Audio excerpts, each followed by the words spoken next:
The sun had not yet risen over the city of London when Josephine Brooks was already on her feet. At 52 years old, with hands calloused from hard work and a tired body, she followed her daily routine with the same dedication as always. At 5 in the morning, after a 2-hour commute from the far reaches of the East End to the Kensington neighborhood, she arrived at the imposing mansion of the Kingston Maxwells, one of the wealthiest and most influential families in the United Kingdom. As she passed through the monumental gates of the property, Josephine admired the immaculate gardens that looked like they belonged in a decorating magazine. The mansion, a 3-story palace with neoclassical columns and tall windows, stood imposingly on grounds spanning over 5,000 square meters. "Good morning, Mrs. Brooks," greeted the security guard who opened the small side gate. "You're up early again today." "Good morning, Sebastian. Work doesn't wait, does it?" she replied with a tired but genuine smile. Josephine entered through the back door and soon found Yvonne, the housekeeper, already preparing the family's breakfast. "Girl, don't you ever sleep?" Yvonne asked while mixing pancake batter. "One of these days your body will demand it." "Nonsense, Yvonne. I'm used to it." "And Dr. Roderick? Is he down yet?" "No, he's still asleep. Mrs. Caroline had another one of those charity galas last night. They came home late, quite agitated." Josephine nodded silently as she put on her grey uniform with a white apron. She knew the dynamics of that house well. Dr. Roderick Kingston Maxwell, one of the country's most respected plastic surgeons, owned a chain of aesthetic clinics that catered to the British elite. His wife, Caroline Sinclair Kingston Maxwell, was a socialite, digital influencer, and ambassador for several luxury brands. The couple had one child, Arthur, a 6-year-old boy with Down syndrome. Arthur's arrival had been a shock to Caroline, who had spent her entire pregnancy dreaming of the perfect child to display on her social media. Josephine remembered the day the boy was born, and the whispers among the staff about how the mistress had refused to hold the baby for days. Over the years, Josephine had observed how Caroline treated her son when the cameras weren't on. While on social media, she presented herself as a dedicated mother and advocate for inclusion. In the mansion's corridors, the reality was quite different. Dr. Roderick, for his part, was always too busy with his clinics and patients to notice what was happening in his own home. "I'll start with the 3rd-floor bedrooms today," Josephine announced, gathering her cleaning supplies. "Little Arthur had a fever during the night," Yvonne commented in a low voice. "The nanny told me Mrs. Caroline didn't even want to enter the room. She just told her to give him medicine, and that was it." Josephine felt a pang in her chest. Since she started working in that house 3 years earlier, she had developed a special fondness for little Arthur. The boy, sweet and affectionate, would run to hug her whenever he saw her, much to Caroline's displeasure. "Is the nanny with him now?" "No, she only comes at 8. He's alone in his room." Without hesitation, Josephine left her cleaning supplies and went upstairs to the 3rd floor. The corridor, decorated with extremely expensive contemporary artworks and lit by crystal chandeliers, was silent. As she approached Arthur's room, however, she heard a muffled sound. She put her ear to the slightly ajar door. It was a suppressed sob, as if the child was trying not to make noise. "Arthur? It's Aunt Josie," she called softly, pushing the door open. What she saw made her freeze for an instant. Caroline was standing beside the boy's bed, tightly gripping his arm while speaking in a low, threatening tone. Arthur, wearing superhero pajamas, had wide, terrified eyes and a face wet with tears. "I told you to stop that annoying crying. No one can stand it anymore. Do you want everyone to think you're a crybaby? Is that what you want?" What a disgrace. The boy tried to free himself, but Caroline squeezed his arm tighter with each attempt. "Mrs. Maxwell," Josephine entered the room without thinking twice. "What's going on here?" The socialite turned, surprised by the intrusion. Her expression quickly changed from anger to a false serenity. "Nothing that concerns you, Josephine. I'm just talking to my son." "It looks like you're hurting the boy," Josephine replied, stepping closer. Her heart pounded, but her voice remained firm. "How dare you insinuate such a thing?" Caroline released Arthur's arm and he immediately ran to Josephine, hiding behind her. "Get out of here now. You're fired." Josephine placed a protective hand on Arthur's head. "You can fire me if you want, but I won't pretend I didn't see what I just saw. You're a lowly cleaner, Caroline hissed, her face contorted with rage. "Who will believe you against me?" "Better to be a lowly cleaner than a monster disguised as a mother," Josephine replied without hesitation. The silence that followed was cut by the sound of footsteps in the corridor. Dr. Roderick, still in his silk robe, appeared at the door, drawn by the commotion. "What's going on here?" he asked, looking confused at the scene before him, his agitated wife, the cleaner, with a defiant look, and his son clinging to her legs, trembling with fear. Caroline quickly composed her expression. "Roderick, dear, this employee invaded Arthur's room and is trying to turn him against me. I need you to fire her immediately." Roderick looked at his son, then at Josephine, and finally at Caroline. "Why is he crying? And why is he hiding behind her and not with you?" Before Caroline could answer, Josephine spoke. "Dr. Maxwell, I entered the room because I heard Arthur crying. Mrs. Maxwell was holding his arm tightly and saying things a mother shouldn't say to her child. She's lying," Caroline shouted, taking a step forward. Arthur cowered even further behind Josephine. The doctor approached and knelt to his son's height. "Arthur, come here with Daddy," he called gently, extending his arms. The boy hesitated, looked at Josephine, who nodded, encouraging him, and then timidly went to his father. Dr. Roderick examined his son's arms and saw the red finger marks. His face hardened. "Caroline, what does this mean?" "He was having one of his tantrums. You know how he gets when— Why does he trust her more than you?" Roderick interrupted, pointing to Josephine. The silence that followed was heavy, laden with unspoken truths. Other employees had already discreetly gathered at the bedroom door, drawn by the shouting. "Do what you want with me," Josephine said, gathering all her courage. "But don't pretend you didn't see what's happening." Roderick looked at her for a long time, then at his wife, and finally at the other employees observing the scene. It was as if an invisible curtain was being lifted, revealing a reality he had always refused to see. "Did you see her hurt my son?" he asked Josephine directly. "I did, Doctor. And if you close your eyes to this, tomorrow it could be worse." At that moment something changed in Dr. Roderick Kingston Maxwell's eyes. A painful but necessary certainty began to form in his mind. The carefully constructed perfection of his life began to crumble. "Everyone out," he ordered, his voice controlled. "Caroline, you too. I want to speak with Josephine alone." Caroline left the room, casting a venomous look at the cleaner. The other employees quickly dispersed, but the atmosphere in the mansion had already irrevocably changed as the sun finally rose over London, illuminating the immaculate gardens and imposing facades of the Kensington mansions. Inside that particular house, an uncomfortable truth began to come to light. With Arthur asleep on the office sofa, Dr. Roderick motioned to the chair in front of his desk for Josephine to sit. The room, lined with books and with a privileged view of the city, contrasted with the simplicity of the woman who now occupied a space normally reserved for influential executives and politicians. "I want you to tell me everything, Josephine, without omitting any detail." She took a deep breath, nervously adjusting her apron over her uniform. She had never been in that office before, much less sitting before her employer as an equal. "Dr. Maxwell, I've worked here for 3 years, and I've always seen how Mrs. Maxwell treats Arthur when you're not around. Today wasn't the first time." The doctor ran a hand over his face, suddenly looking older. "Continue." "She yells at him, calls him retarded, a family disgrace. I've seen her lock him in his room for hours when he does something she doesn't like knocking something over or speaking too loudly. He's very afraid of her, Doctor." Roderick got up and walked to the window. Outside, London awoke amidst the morning mist.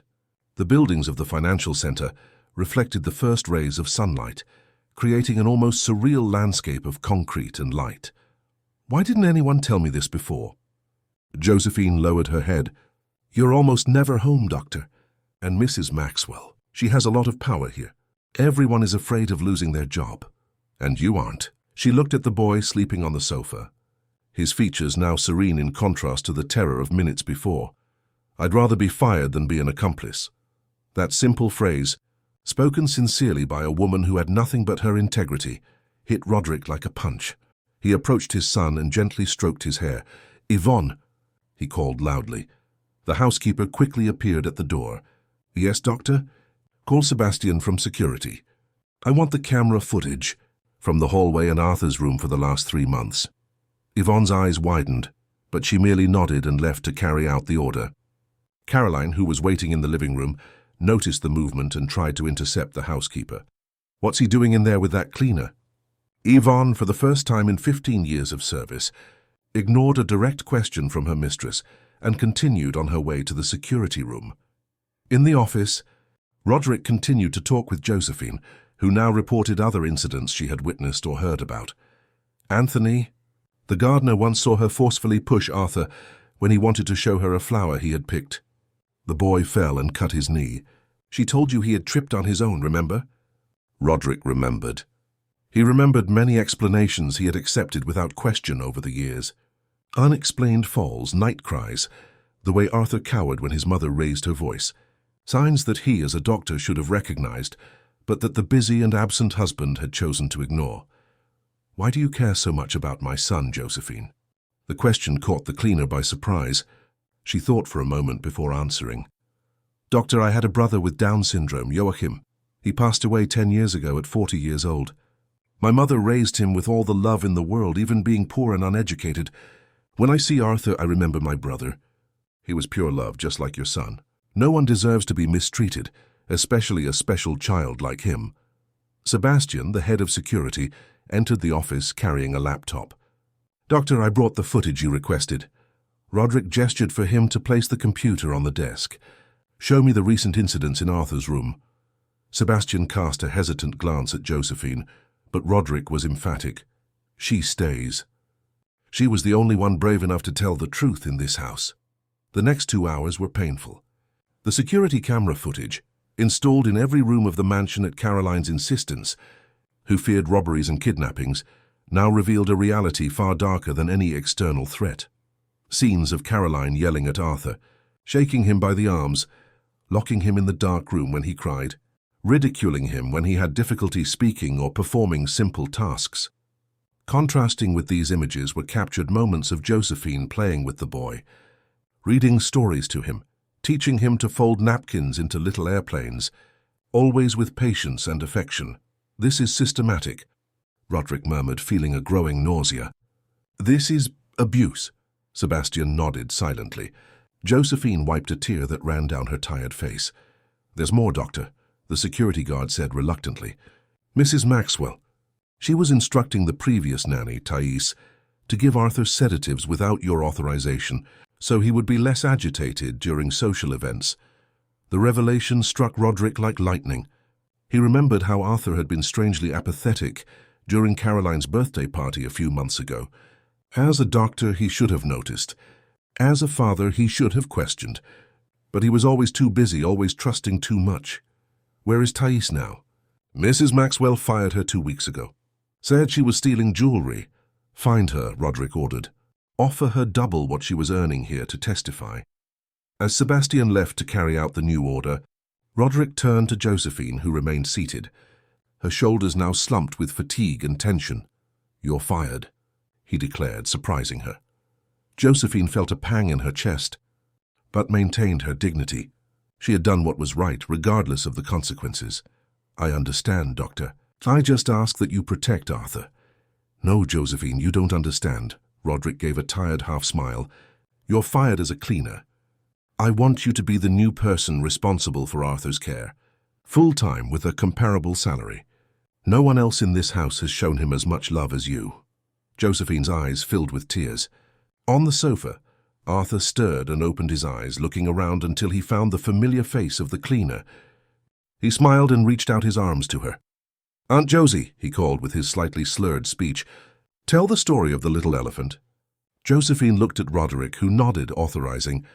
She approached the boy and sat beside him on the sofa, beginning to tell his favorite story, about a small elephant with ears that were too big, but who eventually discovered that what others saw as a defect was, in fact, his greatest quality. Outside the office, Caroline listened to part of the conversation, her face contorted with rage. The perfect facade she had built for the world was about to crumble, and she would not accept it without a fight. With determined steps, she went to her room. She picked up her phone and dialed a number. "Hello? Dr. Stephen, this is Caroline Sinclair." I urgently need your help. My husband is having a nervous breakdown and making irrational decisions. In the office, oblivious to the storm Caroline was beginning to orchestrate, Roderick watched his son laughing at the story Josephine was telling, perhaps for the first time realizing how much he had failed as a father by prioritizing his career over that innocent smile. A battle was just beginning, but at that specific moment, a small ray of hope illuminated the office. The empire of silence and appearances, so carefully constructed by Caroline, began to show its first cracks. The news that Josephine had been promoted to Arthur's official caregiver quickly spread among the staff of the Kingston Maxwell mansion. In the staff quarters, Yvonne served coffee to the other employees as they discussed the latest events. "Did you see the mistress's face when the doctor announced that Josephine would now be looking after the boy?" asked Marlene, the ironer, leaning forward as if sharing a secret. "I did," replied Rita, the cook. "I thought she was going to faint right there in the hall." Yvonne, who had worked in the house longer than anyone and knew the family's inner workings best, shook her head. "This won't stand. Mrs. Maxwell is not a woman to accept defeat. She'll fight back and it's going to be ugly." On the other side of the mansion, in the master bedroom, Caroline paced back and forth like a caged animal. Her lawyer, Dr. Stephen Reynolds, sat in the white leather armchair, observing her movements with a calculating gaze. "So you're telling me your husband accused you of mistreating your own son, based on the testimony of an illiterate cleaner?" he asked, adjusting his expensive framed glasses. "Exactly. It's absurd. That woman poisoned Roderick's mind against me. He's completely distraught. He even changed the locks on Arthur's room so I can't enter without her presence. In my own house, Stephen made some notes in his Italian leather-bound notebook. And what about the security cameras?" Caroline hesitated for an instant. "What about them? Did your husband mention recordings that would corroborate the accusations?" "Nonsense," she replied quickly, avoiding the lawyer's gaze. "Roderick has always been very dramatic. He's under enormous pressure at work, and now he's invented this absurd story. I want to sue that woman for defamation, and I want sole custody of my son if Roderick insists on this madness." The lawyer closed his notebook and stood up. "I'll prepare the necessary documents. Meanwhile, Caroline, try to maintain your composure. Continue acting like the dedicated mother you've always been publicly. No scandals, no confrontations." "Understood." After the lawyer left, Caroline picked up her phone and began typing a long message to her press advisor. It was time to reinforce her public image as an advocate for special needs children. Meanwhile, in the new room that had been prepared for Josephine, adjacent to Arthur's, the former cleaner arranged her few belongings. She had never imagined she would one day sleep in such a luxurious room, with a king-size bed and a private marble bathroom. The sudden change in her position left her simultaneously grateful and apprehensive. A soft knock on the door interrupted her thoughts. It was Dr. Roderick, looking more tired than ever. "May I come in, Josephine?" "Of course, doctor. You're the one in charge." Roderick entered and closed the door behind him. "Actually, when it comes to my son's well-being, it seems you know more than anyone in this house." He sat on the edge of the bed, running his hands through the graying hair at his temples. A gesture Josephine had noticed was a sign of his anxiety. "I just received a call from Dr. Stephen Reynolds. He's Caroline's personal lawyer." "I understand," Josephine replied, feeling a chill in her stomach. She knew that people like Caroline, Sinclair would not accept defeat without fighting, with all the weapons their money and influence could buy. He insinuated that you might have a personal agenda against Caroline. He said he investigated your background and found out you have a nephew with Down syndrome who lost custody to his biological father after a legal dispute. Roderick looked up, questioning. "Is that true?" Josephine felt her legs weaken and sat in a nearby chair. "Yes, doctor. My younger sister, Louise, had a son with Down syndrome, Gabriel. When he was 4, his father, a businessman from Oxford, filed a custody suit alleging that my sister didn't have the financial means to properly care for the boy. He won. Why did you never mention this?" "You never asked about my family," she replied simply, "and I didn't see its relevance to my work here. But it has nothing to do with what happened today. I just wanted to protect Arthur." Roderick studied her for a long moment. "I believe you, Josephine. But Caroline will use this against us. She'll say you have a personal trauma you're projecting onto our situation. And what will you do? I will fight for my son's safety, and I will need your help. He stood up, seeming to have made an important decision. Come with me. Josephine followed Roderick to his office. There he opened a built-in safe in the wall and retrieved a thick folder. These are Arthur's medical and school records from the last 2 years. There's something here I've never shown anyone. He opened the folder and pulled out some reports. Arthur had 3 unexplained fractures in 18 months. At the time, I accepted Caroline's explanations about accidental falls. But now, Josephine looked at the documents with growing horror. Do you think that... I don't know what to think, Josephine. As a doctor, I should have questioned more. As a father, his voice faltered. As a father, I failed completely. At that moment, the office door opened without warning.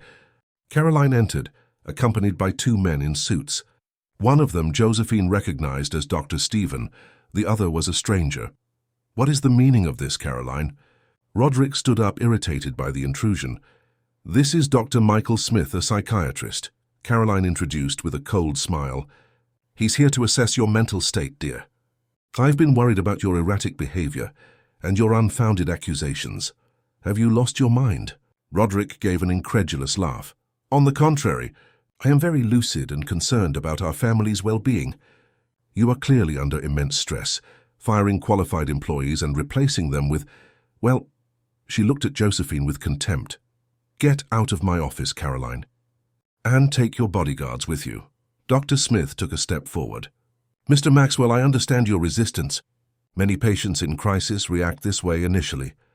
But your wife reported concerning behavior, insomnia, paranoia, impulsive decision-making. This is ridiculous, Roderick exploded. Then, regaining his composure, he addressed the lawyer. Stephen, have you really gone along with this farce? The lawyer maintained his neutral expression. I am merely representing my client's interests, who is genuinely concerned about your mental health. And what about your son's health, Mrs. Maxwell? Josephine intervened, unable to restrain herself. The marks on his arms, the medical reports, the camera recordings, is all that paranoia? The psychiatrist looked at Josephine with interest. Who is this lady? Before anyone could answer, Arthur appeared at the office door, closely followed by Yvonne. Sorry, doctor, the housekeeper hurried. He slipped away when I went to get your snack. The boy, upon seeing his mother, instinctively recoiled and sought refuge behind Josephine, clutching her skirt. Come here. Arthur, Caroline called, forcing a smile. Come give Mummy a hug. The boy only hid further, burying his face in the folds of Josephine's clothes. Dr. Smith observed the scene with professional interest. The boy's behavior is quite telling. Telling of what, exactly? Stephen asked, suddenly apprehensive. Of fear, the psychiatrist replied simply. Caroline's expression hardened. Michael, you're here to evaluate my husband, not to make hasty analyses about my son's relationship with an employee who is manipulating him. Roderick approached his son and knelt to meet his eyes. Arthur, it's okay. No one will hurt you, I promise. The boy looked at his father, then at Josephine, and finally at his mother. His small body trembled. It was at that moment that Sebastian, the head of security, appeared at the door. Dr. Maxwell, we found Thais, the former nanny. She's here and wants to speak with you. Caroline visibly paled. What is that thief doing in my house? All eyes turned to the young woman, approximately 25 years old, who timidly entered the office. Upon seeing Arthur, her face lit up. Hi, little Arthur. The boy, recognizing the former nanny, gave a small smile. Thais, Roderick gestured for her to approach. Thank you for coming. We need to clarify some things. She won't clarify anything. Caroline took a step forward, but was stopped by her husband's stern gaze. Enough, Caroline. The show is over. Dr. Smith, attentively observing the family dynamic, made a note on his pad. It wasn't hard to see that the case was much more complex than Caroline had described when hiring him. Dr. Maxwell, he said calmly, I suggest we continue this conversation in a more appropriate setting, without the minor present. I agree, Roderick replied. Turning to Josephine, he asked, could you take Arthur to the garden? Yvonne will go with you. As Josephine left with the boy and the housekeeper, Thais remained in the office, visibly nervous but determined. It was time for the truth to come out, and this time no threat from Caroline would be enough to silence her. In the room, the tension was palpable. On one side, Caroline and her lawyer quickly calculating a new strategy. On the other, Roderick, the psychiatrist hired to declare his insanity. And now Thais, an unexpected piece on the board that threatened to unmask years of abuse covered up by wealth and influence. In the garden, under the shade of an old plum tree, Josephine watched Arthur play with a remote-controlled car. The boy smiled, momentarily oblivious to the drama unfolding inside the mansion. Yvonne, sitting on a nearby bench, looked at the sky and then at Josephine. "A storm's coming," the housekeeper commented, referring both to the dark clouds forming on the horizon and to the battle that was just beginning within that family. The first drops of rain began to fall on the garden of the Kingston Maxwell mansion. The sky, once clear blue, was now covered with grey clouds that heralded a fierce storm. "Let's go inside." "Arthur?" Josephine called, extending her hand to the boy who was still playing with his remote-controlled car. "It's starting to rain." He looked up, feeling the drops on his face, and smiled. "I like rain, Aunt Josie." "Me too, dear, but we can't stay out here. Let's have some hot chocolate inside. How about that?" Arthur nodded and ran to take Josephine's hand. Together, followed by Yvonne, they entered the house through the kitchen door. Rita, the cook, was finishing preparing lunch, but stopped when she saw them.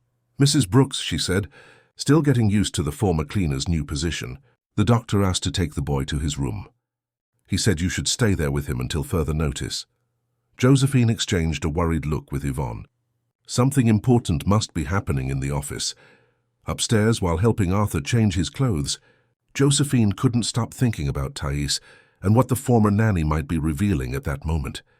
She remembered how the young woman had left the mansion, accused of theft. With only the clothes on her back and no letter of recommendation, something devastating for someone who depended on references to find employment. "Is Mummy leaving?" Arthur asked suddenly, catching Josephine off guard. "Why are you asking that, my sweet?" "I heard Daddy talking on the phone. He said she can't stay here." Josephine sat on the edge of the bed, gently pulling Arthur onto her lap. "I don't know what's going to happen, Arthur. But know one thing. Your father loves you very much, and I and everyone who works here love you too. You'll never be alone." The boy hugged her tightly, his small body seeming to seek protection. "You promise not to leave like Thais." "I promise," Josephine replied, feeling a lump in her throat. "I'll only leave if you come with me." Meanwhile, in Roderick's office, a dramatic scene was unfolding.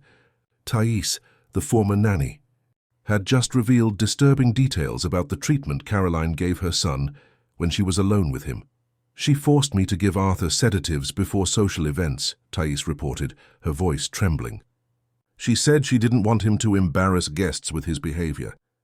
When I refused, she threatened to report me for theft." "And why didn't you come to talk to me?" Roderick asked, pain and guilt evident on his face. "I tried, Doctor. 3 times I went to your office, but your secretary never let me through. Mrs. Maxwell had given express orders for me to be denied access." Dr. Smith, the psychiatrist, took notes furiously. The case was turning out to be very different from what Caroline had presented. "This is absurd," Caroline exploded, rising from her chair. "This girl is clearly lying to get revenge for being fired." "Roderick, are you really going to believe this? Envious little employee instead of your wife?"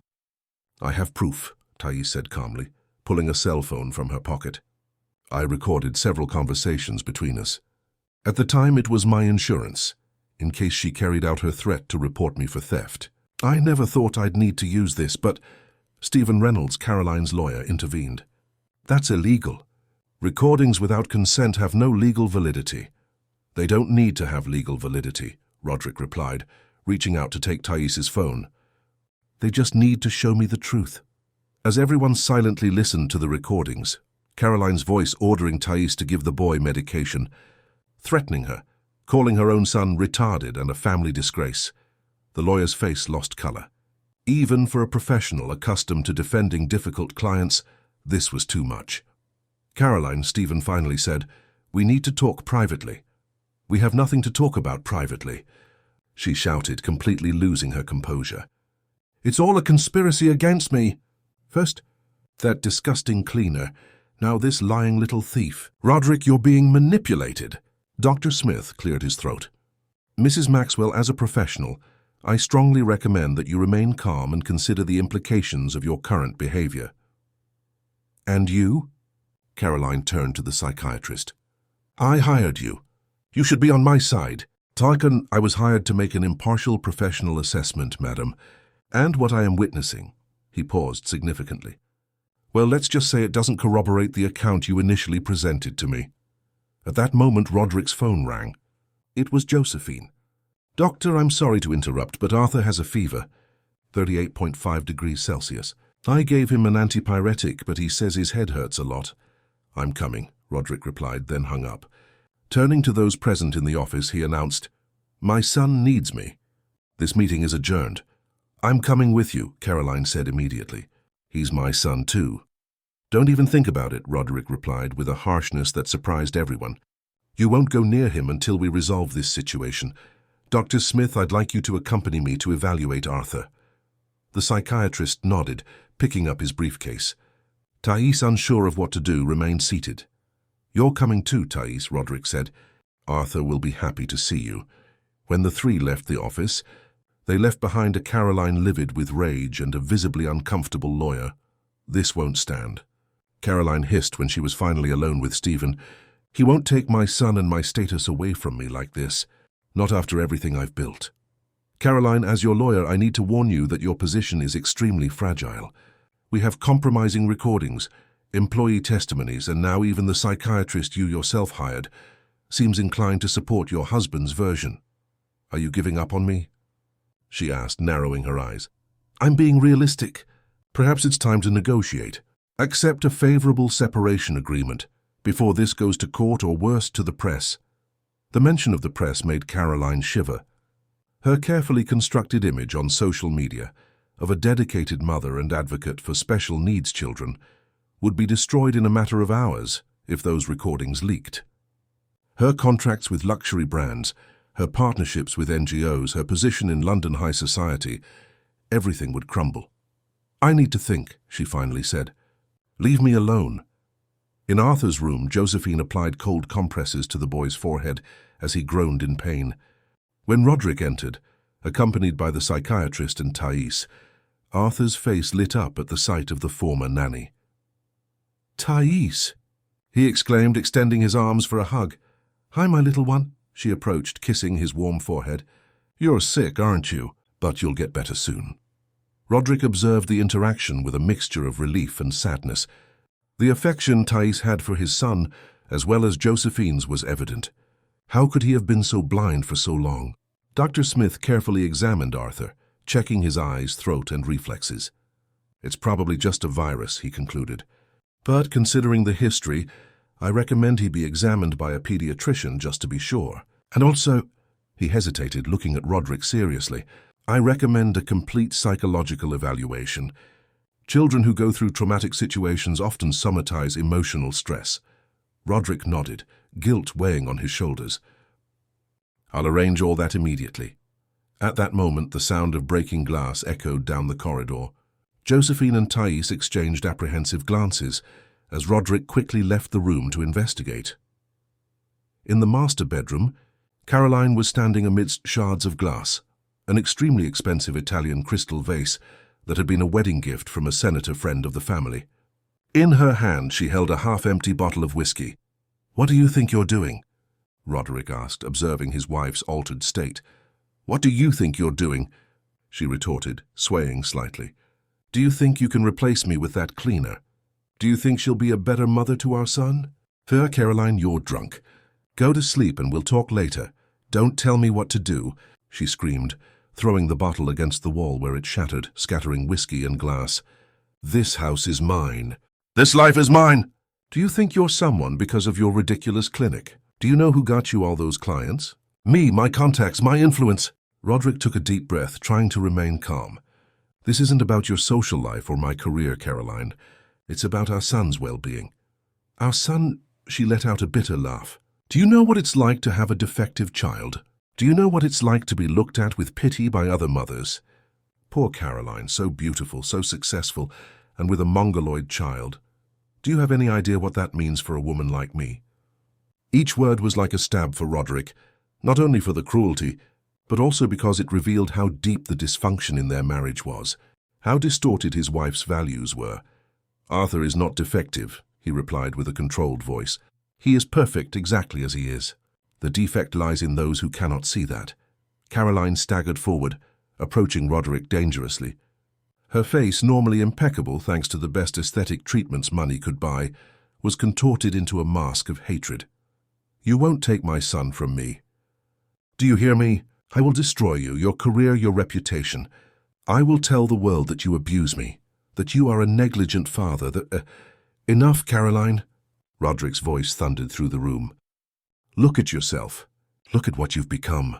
No one needs to destroy your reputation. You are doing it yourself right now." Outside the room, Dr. Smith heard everything. As a psychiatrist with decades of experience, he recognized the signs of someone in full emotional collapse, someone whose layers of pretense and self-deception were finally crumbling, revealing the rot beneath the shining surface.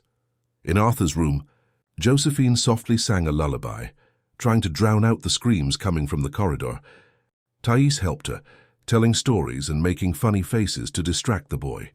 The storm outside intensified, with thunder shaking the mansion's windows. Inside those luxurious walls, another, much more devastating storm was just beginning. "Do you think everything will be okay, Josephine?" Thais asked in a low voice when Arthur finally fell asleep. Josephine looked out the window, watching the lightning tear through London's dark sky. "I don't know, my dear. But one thing I'll tell you, after this storm, nothing will be the same." In the corridor, Caroline continued her uncontrolled fury, now directed not only at Roderick, but at the entire structure of power and appearances that had sustained her life until then. The masks had definitively fallen, and what remained was only the raw, painful truth that no one could ignore anymore. The storm that ravaged London overnight had left its marks. The next morning, the Kingston Maxwell mansion garden was covered with broken branches and torn leaves. An old plum tree, the pride of Anthony the gardener, had been partially uprooted, exposing to the world its twisted roots that had once hidden beneath the earth. Standing by his office window, Roderick watched Anthony trying to save the centuries-old tree. The symbolism was not lost on him. Just like that plum tree, his family's darkest secrets were now exposed. The rotten roots of his marriage revealed by the storm Caroline had provoked. A soft knock on the door interrupted his thoughts. It was Dr. Smith, the psychiatrist. "Good morning, Dr. Maxwell. How is Arthur?" "The fever broke during the night. He's still sleeping with Josephine beside him." "And your wife?" Roderick sighed. "After the episode yesterday, she took a sedative and locked herself in the guest room. From what I know, she hasn't woken up yet." The psychiatrist nodded, understanding. "Dr. Maxwell, after yesterday's events and everything I witnessed, I would like to make my position clear. Despite having been initially hired by Mrs. Maxwell, my ethical obligation is to the truth and to the well-being of everyone involved, especially the minor Arthur." "What does that mean in practice?" "It means I'm available to testify, if necessary, about your wife's unstable behavior and about the signs of emotional abuse against the child. I can also recommend a colleague specialized in child psychological evaluation for appropriate follow-up for Arthur." Roderick extended his hand, which the psychiatrist shook firmly. "Thank you, Doctor. Your integrity is admirable." After the psychiatrist left, Roderick remained for a few more minutes observing the garden. The decision he had made during the night, after hours of reflection, weighed on his conscience. But it was necessary. For Arthur. For everyone. In the boy's room, Josephine tidied the covers while he still slept. The fever had passed, but the little one's face still showed signs of tiredness. Beside her, in the armchair where she had spent the night, Thais slowly woke up. "Good morning," Josephine whispered. "Want some coffee?" "Yes, please," replied the former nanny, stretching. "What a night, huh?" "Indeed. I never thought I'd live to see the mistress lose control like that." The two women exchanged meaningful glances. Both had witnessed Caroline Sinclair's dark side. Both had suffered her threats and humiliations. But now, finally, the truth was coming out. A movement in the bed caught their attention. Arthur was waking up, his little eyes blinking. Sleepily, "Aunt Josie?" he called with his slightly slurred voice. "I'm hungry. Good morning, my prince." Josephine smiled, relieved to see the boy recovered. I'll get your breakfast. Thais will stay here with you, okay? As Josephine went down to the kitchen, she found Yvonne preparing a tray with fruits, bread, and juices. "How is he?" the housekeeper asked, concern evident on her face. "Better, thank God. The fever has passed and he woke up with an appetite." "That's good." Yvonne lowered her voice. "And the mistress?" "I haven't seen her today." "You won't see her any time soon," Yvonne replied, coming closer so as not to be overheard by the other staff. The doctor ordered all her clothes and personal belongings to be collected and taken to the Chelsea apartment. Josephine's eyes widened. "He's sending her away?" "It seems so. Sebastian already took 2 suitcases there early this morning before she woke up. The doctor is asking everyone to act normally." But Yvonne made a gesture with her hands, indicating that the situation was explosive. At that moment, a scream echoed from the second floor, followed by the sound of objects being broken. Caroline had woken up and apparently discovered her husband's plans. "I'll take this to Arthur right away," Josephine said, taking the tray from Yvonne's hands. "It's better he doesn't witness this scene." As she quickly climbed the stairs, Josephine passed Sebastian and another security guard running in the opposite direction, probably to contain Caroline. In the second-floor hallway, she could see the guest room door open and more objects being thrown out. "Roderick! Where are you, you coward?" Caroline screamed, her voice distorted by fury. Josephine quickened her pace, reaching Arthur's room and closing the door behind her. The boy looked frightened at Thais, who was trying to distract him with a game on the tablet. "I brought the most delicious breakfast in the world," Josephine announced with false enthusiasm, placing the tray on the small table. "Is that Mummy screaming?" Arthur asked, his small voice revealing the fear he felt. Josephine and Thais exchanged worried glances. "Yes, my dear," Josephine replied honestly. "But you don't need to be afraid. Your father is taking care of everything." Downstairs, Roderick faced Caroline's fury in the mansion's entrance hall. She had descended the stairs like a hurricane, still wearing the previous night's clothes. Her hair disheveled and makeup smeared, an image that contrasted drastically with the socialite's always impeccable appearance. "Do you think you can kick me out of my own house? Do you think you can separate me from my son?" she screamed, gesticulating frantically. "Caroline, control yourself," Roderick pleaded in a firm voice. "I'm not kicking you out. I just think it's better for you to stay at the apartment for a few days until we can resolve this situation civilly." "Civilly?" She let out a hysterical laugh. "Was it civilly that you put that disgusting cleaner to take care of my son? Was it civilly that you humiliated me in front of the employees?" Dr. Smith, who had remained at the mansion at Roderick's request, observed the scene with a clinical eye. Caroline's behavior was increasingly erratic, alternating between explosive fury and an artificial, calculating calm. "Mrs. Maxwell," the psychiatrist intervened, "I believe a little distance would be beneficial for everyone at this moment. You are clearly under great emotional stress and—" "Shut up," she bellowed, turning to the doctor. "Are you against me too? Are you all conspiring to destroy me?" At that moment, Stephen Reynolds, Caroline's lawyer, entered the mansion. He had been urgently called by Sebastian at Roderick's request. "Caroline, please," the lawyer pleaded, approaching cautiously.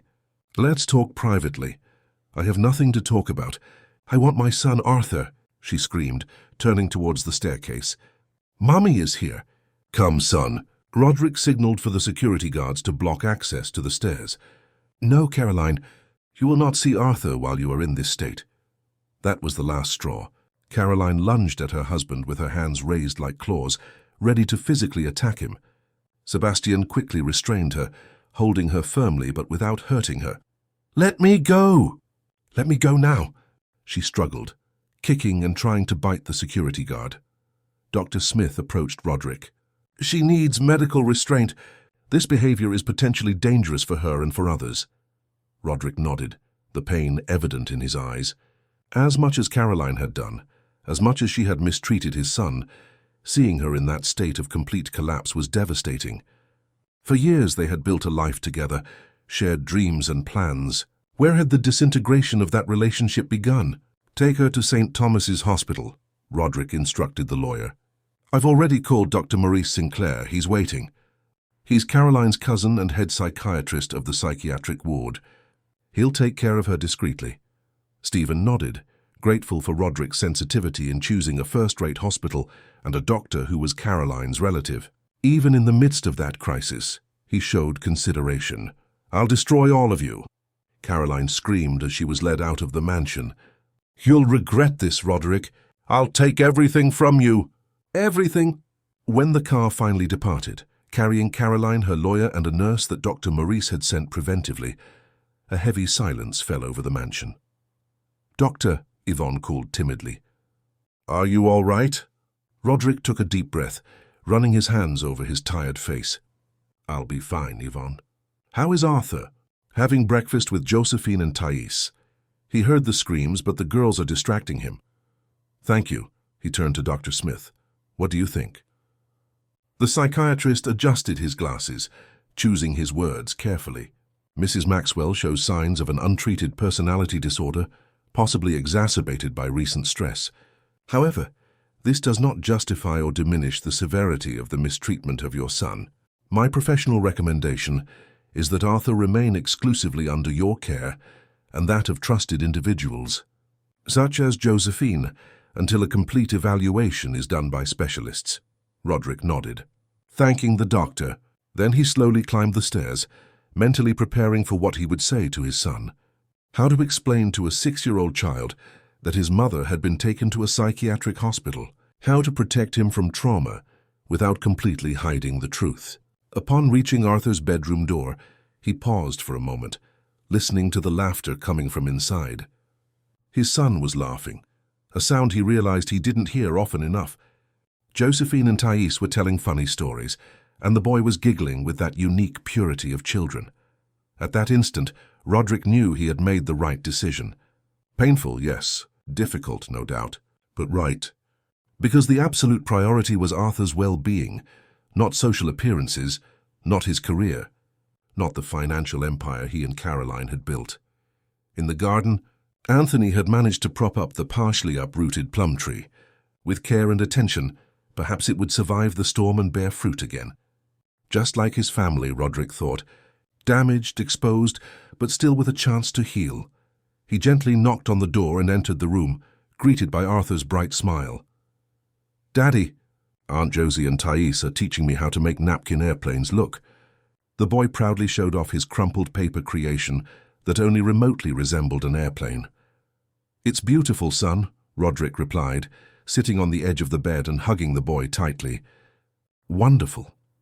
On the dresser in the room, a small framed photo showed the family in happier times, Roderick, Caroline, and newborn Arthur.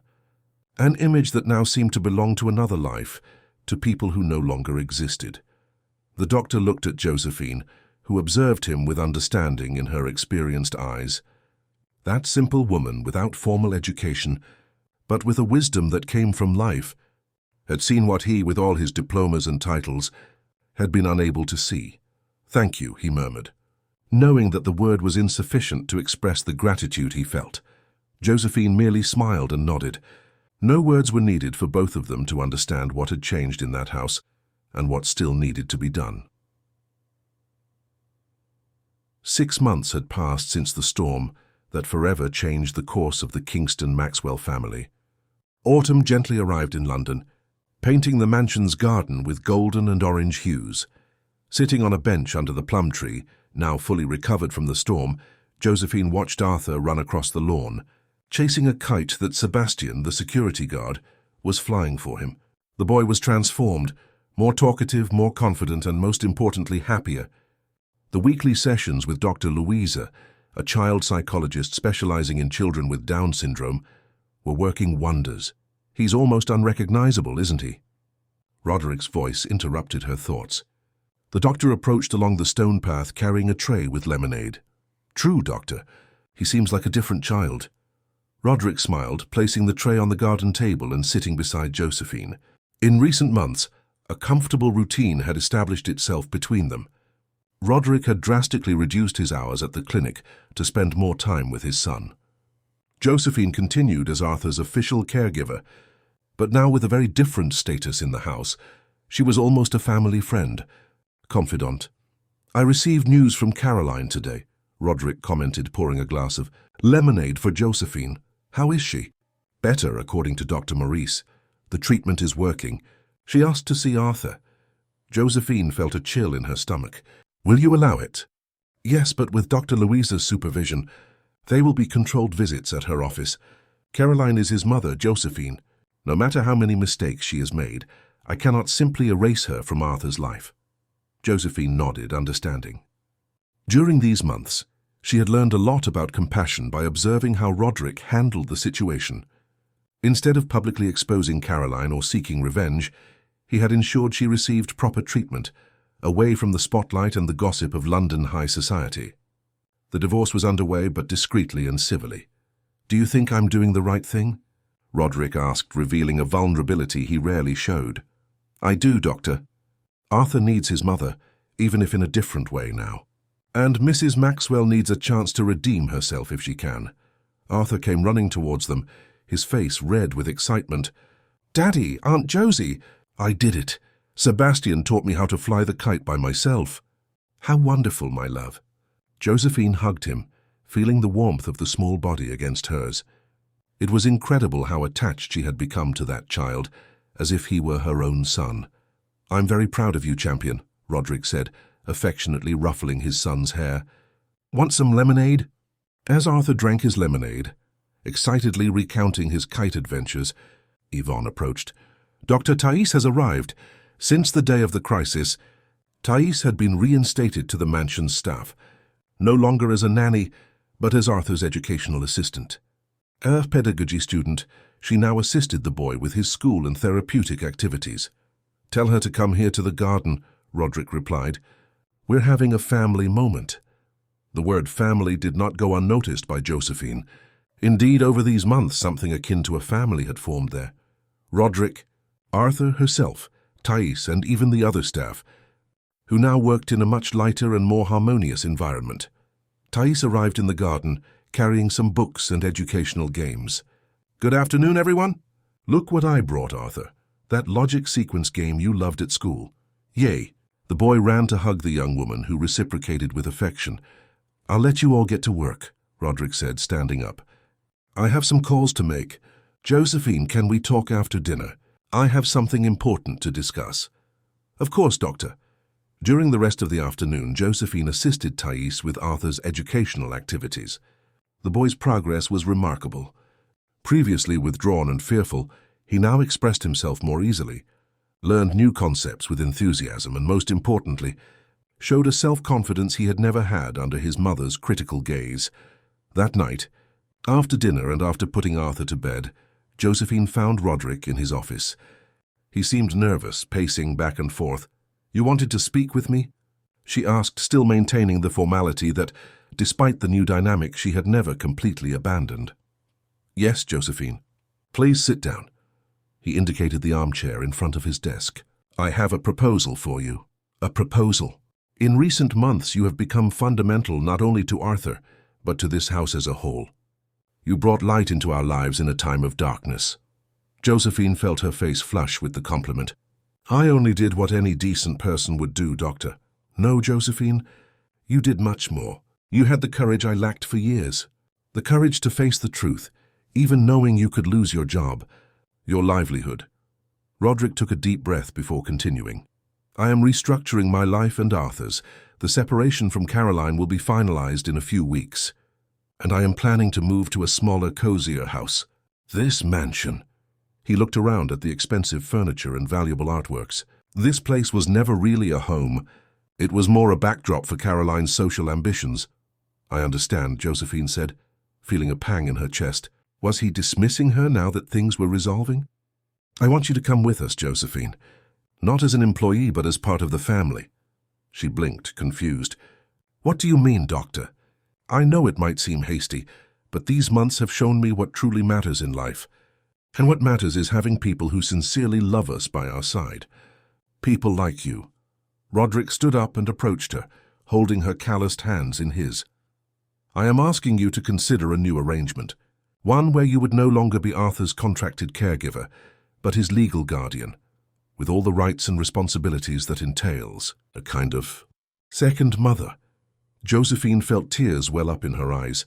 Dr. Maxwell, I don't know what to say. You don't have to answer now. It's an important decision, one that will change your life. I just want you to know that Arthur adores you and I... He hesitated, seeming to search for the right words. I have learned to deeply admire and respect you, Josephine. Your integrity, your strength, your heart. At that moment, as if sensing they were talking about him, Arthur appeared at the office door, rubbing his sleepy eyes. Aunt Josie? Daddy, I can't sleep. Josephine looked at the boy, then at Roderick, and something clicked in her heart. Claire's certainty, a peace she had never felt before. Come here, my prince, she called, extending her arms. Arthur ran into her embrace, nestling comfortably. Do you want us to tell you a story? Roderick smiled, watching the two. How about the one about the little elephant with big ears? Again? Arthur laughed. I know it all by heart. Then today you tell it to us, Josephine suggested, exchanging a knowing look with Roderick. The three left the office and went to Arthur's room, a small makeshift family unit, but no less real for it. In the hallway, they passed the photo gallery that once showed only Caroline, Roderick, and Arthur, in artificial poses for magazines and social media.